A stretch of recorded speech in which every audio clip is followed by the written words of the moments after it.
ndopika timu remtonazi chimbana chepambizo tini wacho King Bule kubva kwadredi kukomboni vanhu vari kutsvaga moni kuwadhiroku kumaini vanhu vari kutsvaga moni timu rangu rekunhaipa paudze handipinda ridhibha paudze kunyange kwesigodho timu rangu ndichasvika ikoko kana uchibva Kwekwe Daira chingoma chako ndakukandira kana uchibva Mbizo Daira chingoma chako ndakukandira kana uchibva Redzi Daira chingoma chako ndakukandira kana uchibva Movho Daira chingoma chako ndakukandira kriki da ndijipese kurulambo kumudadada kana ndadakwa ndenge ndakufamba sedadada handidibeve kumereji timu rangu ndokudaitereki pamwe chete nevekubiji chauya ikoko tombobhema muzi kana uchibva Kwekwe Daira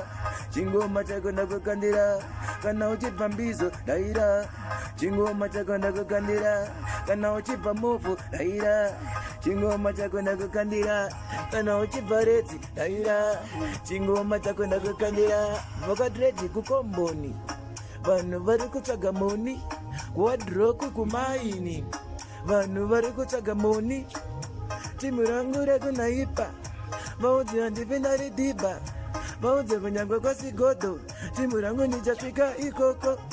Yo, right about now, this is King Bless aka DJ Blessy. Kana uchibva Kwekwe. Watch out for this tune in case you don't know. 2026 goma ripa EP nyuwande rinonzi ndini zvakawanda. Waiziva mogara masubscriber kapa YouTube channel yakanzi Mambo Bless. Waiziva Mambo Bless Productions.